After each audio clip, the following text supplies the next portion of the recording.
이 새벽의 말씀이 은혜와 축복이 되길 기원합니다. 오늘 시도 다윗의 시로 되어 있고요. 우리가 가장 많이 시편에서 알고 있는 시들 중에 하나입니다. 이 시편 8편, 시편 1편, 시편 23편 이 정도 시들은 가장 많이 불려지고 또 애용되는 시인데, 이 시에 대한 구조들을 이제 가만히 보면 이 하나님과 인간과 자연 혹은 하나님과 이 나와 혹은 적대자, 이런 어떤 삼각의 관계에 대한 문제를 다룹니다. 자, 그래서 이 다윗의 시든 혹은 나머지 모든 시든 간에 이 시들은 아주 철저하게 삶의 자리에 대한 문제를 다뤄요.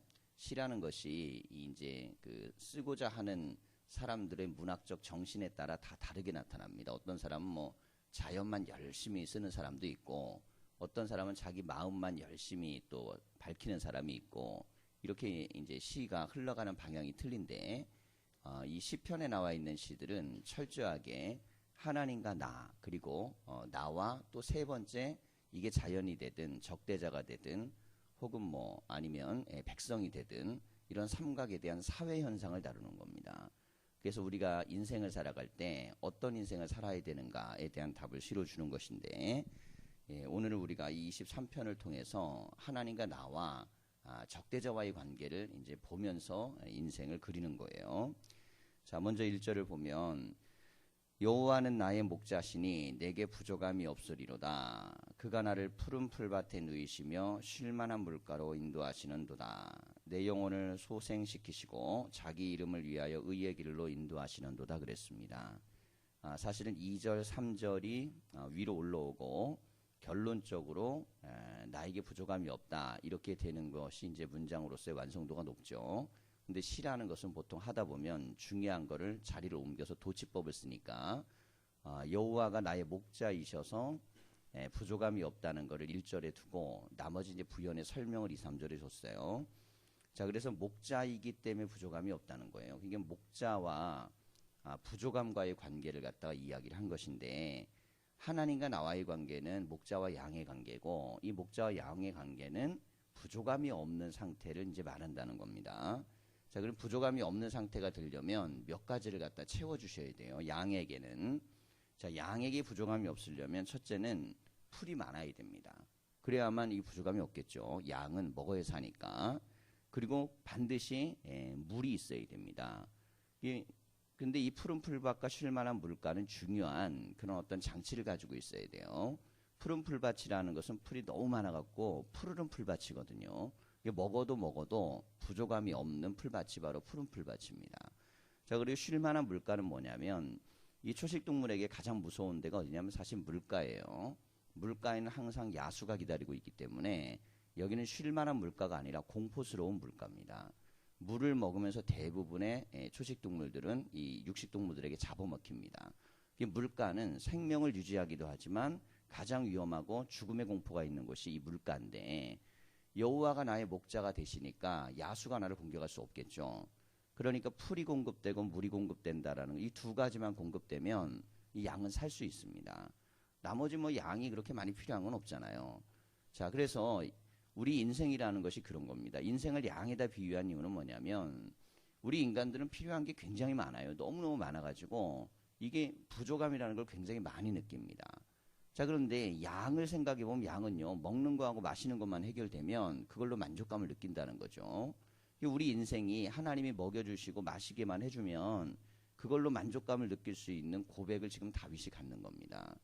자, 이 굉장히 중요한 고백인데, 인생의 부족함은 어디에서 느끼는 거냐면, 인간이 원하는 게 너무나 많으니까, 너무나 많아서 그것 때문에 부족함을 느끼는데, 다윗은 오늘의 시를 통해서 먹는 거 마시는 거 기본적인 것만 해결되면 난 부족한 게 아무것도 없다는 거예요. 그리고 하나님이 나를 살려주시는 은혜가 있다는 거죠. 양의 입장에서 보면 두 가지만 해결되면 됩니다. 그런데 우리가 인간의 입장에서 만약에 채워야 될 거라면 1000가지 10,000가지가 넘어요, 인간들은. 근데 지금 양으로 생각하면서 보았더니 하나님이 다 채워주시는 겁니다. 가장 중요한 두 가지를 해결해 주셨어요. 자, 그러면서 3절을 보면 나에게는 대신 영혼이 있잖아요. 이게 영혼이 이제 보통 마음, 심령, 영혼 이렇게 같이 쓰이는 단어인데, 영혼을 소생시키시며 자기의 이름을 위하여 의의 길로 인도하시는다 그랬습니다. 그 먹을 거 먹여주시고 마실 거 마시게 해주시고, 그리고 나서 이제 인도를 하시는데 어디로 인도를 하시냐면 의의 길로 인도한다 그랬습니다. 이 의의 길이라는 것이 옳은 길로 이렇게 이제 번역이 되어 있는데, 실제 이제 원어적으로는 험한 골짜기 길입니다. 그건 하나님께서 나를 먹이고 마시고 한 다음에 험한 골짜기 길로 인도하신다는 거예요. 자, 그런데 이 험한 골짜기 길이 험하니까 나한테는 나쁜 길이어야 되잖아요. 근데 이 이스라엘 땅으로 가서 우리가 보면 양들이 살 수 있는 길은 어디냐면 이 험한 길입니다. 이 험한 골짜기 길로 양이 이렇게 이제 그 길로 걸어가면 이 야수들이 쫓아오기가 거의가 마땅하지가 않아요. 그래갖고 길 중에 가장 좋은 길이 무슨 길이냐면 험한 골짜기 길입니다. 근데 이게 이제 평지다 그러면 양은 속도가 느리기 때문에 야수에게 잡아먹히겠죠. 이게 길 중에서 남이 보기에는 그게 분명히 별로 안 좋은 길 같은데 내 입장에서는 이 길만이 살 길인 게 바로 의의 길이에요.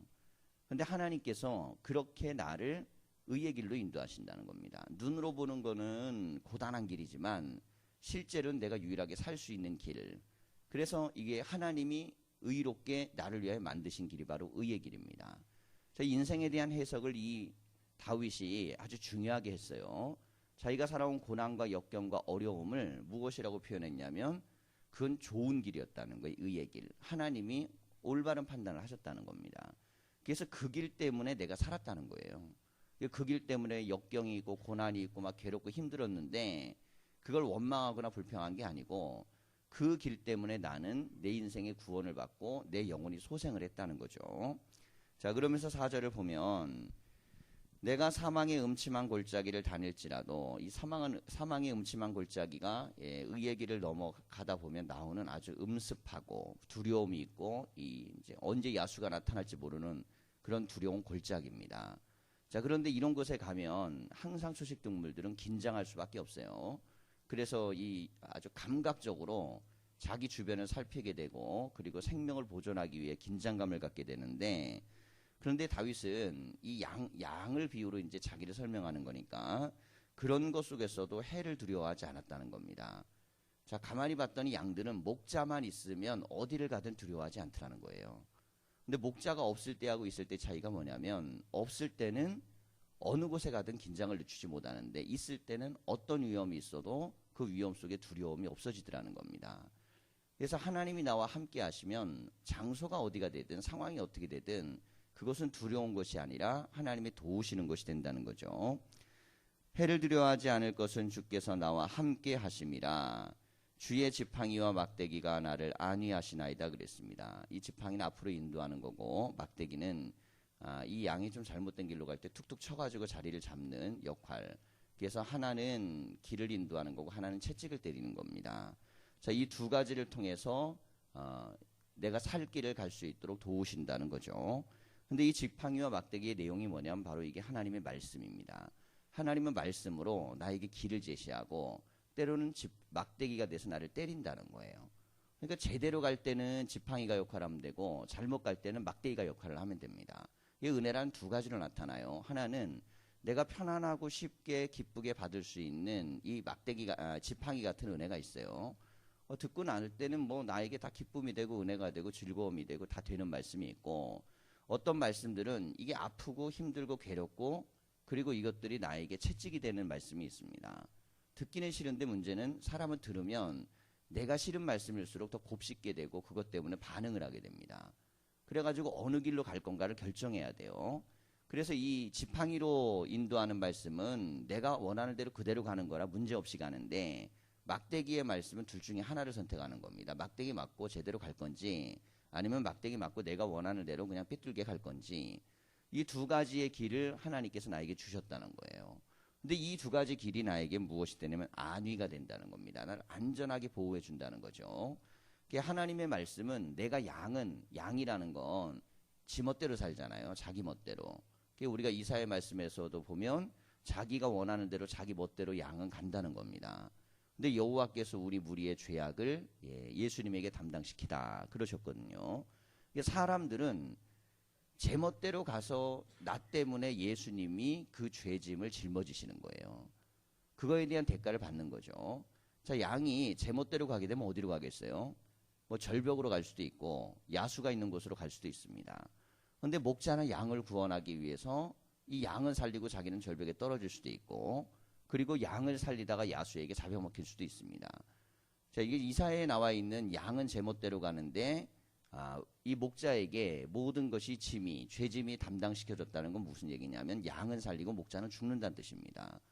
하나님께서 우리에게 주시는 말씀이 내가 말씀대로 살면 하나님과 나는 우리 안에 서로 기뻐하는 것이지만, 내가 제 길로 제멋대로 가게 되면, 그렇게 되면 막대기가 나를 치시지만 하나님의 말씀으로 말미암아 돌이키지 않았을 때 이 죄악 길로 가고 제멋대로 가면 그거에 대한 대가를 주님이 담당하신다는 거예요.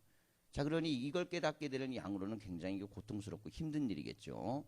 그래서 우리가 인생에 대한 말씀을, 이 지팡이와 막대기의 말씀을 잘 기억해야 됩니다. 나에게 도움이만 되는 말씀만 갖고 살 수 있는 게 아니고, 양은 멋대로 가는 존재이기 때문에 반드시 막대기가 필요한데, 이 막대기가 나를 의의 길로 인도할 수 있도록 내가 의의 길로 따라가야 되는 거죠. 자, 그러면서 5절을 보면 이렇게 주의 말씀을 내가 따라서 살았더니 주께서 내 원수의 목전에서 내게 상을 차려주시고. 자, 보니까 이제 하나님과 나와 적대자가 있어요. 이 삼각으로 돼 있다 그랬죠. 원수 앞에서 밥상을 차려주신다는 겁니다. 자, 원수 앞에서 밥상을 차려주신다는 건, 상을 차려준다는 건 존귀하게 대하는 자에게 표현하는 의식이니까, 원수가 보기에 주님이 나에게 상을 차려주니까 함부로 대할 수가 없겠죠. 나는 함부로 대해도 되는데 내가 귀하게 대하는 분이 그 사람을 높이면 함부로 못합니다. 그러니까 하나님이 나를 높이시기 때문에 원수도 나를 함부로 할 수 없다는 거예요. 원래는 내가 원수보다 못난 존재고 열악한 존재고 무시당에 마땅한 존재인데, 하나님이 나를 높이니까 상대방이 그렇게 할 수 없다는 겁니다.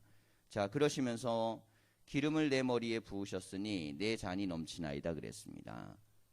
자, 기름을 내 머리에 붓다라는 것은 하나님이 너는 나의 자녀다, 나에게 속한 자다, 내가 너를 사용하겠다라는 것을 세우시는 사명을 이야기하는 겁니다. 자, 하나님이 나에게 기름을 부으셨으니까, 그러니까 내 잔이 넘치는 거죠. 이 왕이 신하에게 따라주는 잔이 있습니다. 근데 이 잔이 넘치도록 따라준다는 것은 그만큼 이 상대방에 대해서, 모든 것에 대해서 믿음을 갖고 있다는 것을 갖다 확인하는 것인데, 이것들을 바라보는 사람들이 가장 부러워하는 게 뭐냐면 왕이 내린 술잔입니다. 왕이 누군가에게 잔을 내리는 거예요. 그러면서 가득 채워주면서 믿음을 주면 주변에 있는 이들이 아무리 그 사람이 미워도 왕이 그를 가까이 하기 때문에 함부로 할 수 없다는 거죠. 자, 이것이 굉장히 중요한 삼각의 관계인데, 이 성경에 나와 있는 시편의 모든 관계는 여호와 편에 서 있는 사람이 누구냐를 봐야 됩니다. 그건 나하고 생각이 같은지, 나하고 감정이 통하는지, 그 사람하고 나하고 기분이 좋은지 나쁜지, 이걸로 접근하면 큰일 나는 거예요. 왜냐하면 만약에 그런데 그게 잘못된 길이어서 악인의 꾀나 그리고 죄인의 길이나 오만한 자의 자리에 앉으면 망하는 겁니다. 자, 그러니까 하나님이 기뻐하시는 자와 가까워져야 돼요. 그 둘 중에 하나를 선택할 때 친분의 관계를 선택하는 게 아니고, 하나님의 말씀을 따라가느냐 아니냐, 하나님의 뜻 안에 있느냐 아니냐가 중요합니다. 그래서 어느 편에 설 것인가가 여기 시편에서는 중요한 인간관계입니다. 자, 우리가 이제 사회성을 가지고 인생을 살아가는데, 시편을 통해서 우리가 알아야 될 인간관계의 핵심은 하나님이 기뻐하시는 만남을, 그리고 그런 길들을 이제 가야 되는 겁니다. 그렇지 않으면 어느 순간 하나님과 원수가 될 수도 있어요. 자, 그러면서 6절을 보면 내 평생의 선하심과 인자하심이 반드시 나를 따르리니. 여호와가 목자가 되시고 내가 양인데, 목자가 양보다 훨씬 오래 살겠죠. 하나님은 영원하신 분이시니까. 나는 죽을 때까지 어쨌든 목자는 살아있어요. 내 평생의 목자가 함께 하시기 때문에 선함과 인자함으로 함께 하시니까 내가 여호와의 집에 영원히 살리로다 그랬습니다. 자, 여호와의 집에 살아야 되는 이유가 뭐냐면 부족함의 문제를 해결할 수 있고, 어느 길로 가야 되는가에 대한 문제를 해결할 수 있고, 인생 가운데 살아갈 때 세상 속에 있는 적대자들이 나를 공격할 때 하나님이 내 편에 서주시기 때문에, 그렇기 때문에 내가 여호와의 집에 거해야 된다는 거예요. 왜냐하면 나는 양이니까. 내가 인간이라고 생각하면 그때부터는 인간이라는 건 뭐 자기가 원하고 생각하고 판단하며 살잖아요. 근데 양이라는 건 주인의 목소리를 듣습니다. 제멋대로 가다가도 목자의 음성이 들으면 멈추고 따라오는 게 양이에요. 자기는 차라리 양이고 싶다는 겁니다. 주인의 목소리가 들리고 주인과 함께 있고 주인의 집에 거하고, 이게 자기에게 가장 큰 기쁨인데, 이 다윗의 가장 큰 기쁨은 왕이 된 게 아니고 양이 되는 거예요. 자, 우리가 이제 신앙생활을 하면서 가져야 될 아주 중요한 태도 중에 하나가 하나님과의 관계를 맺는 건데, 하나님과의 관계를 내가 어떤 관계를 맺고 사느냐, 뭐 달라는 거 그냥 맨날 구하는 관계만 맺는 건지, 아니면 하나님께 맨날 원망과 불평만 하는 건지, 사람마다 이 하나님과의 관계 맺는 게 다 틀립니다. 근데 다윗은 하나님과의 관계를 나는 양이고 주님은 목자의 관계로 설정하고 모든 것들을 해석을 했어요. 그러니까 내 인생의 모든 인생의 고난, 역경도 해석이 되고, 그리고 내가 필요한 모든 것들도 주님이 기본적인 것만 채워줘도 감사하고 부족함이 없고, 그리고 주님이 인도하시는 길에는 항상 함께 하심과 동행이 있으니까 그 믿음을 갖고 나아가니까 항상 즐거움과 기쁨이 있고, 양으로 내가 생각하니까 너무너무 감사하고 기쁨이 넘치는 겁니다. 이게 시편 23편은 내 인생이 얼마나 행복한 인생인가를 갖다가 해석하기 위해서 나를 양으로 비유하는 시예요. 우리의 믿음이 이 시편 23편이 다 고백이 되시고, 여호와의 집이 즐거움과 기쁨이 되고, 이게 말씀과 성전, 이 구조가 중요하다 그랬죠. 이 지팡이와 막대기는 말씀이고 여호와의 집은 성전, 제단입니다. 그래서 하나님의 제단에서 말씀을 붙들고 의의 길을 향해 나아가면 그 안에 승리와 은혜가 다 일어나고 하나님의 보호하심이 있을 줄 믿습니다. 기도하겠습니다.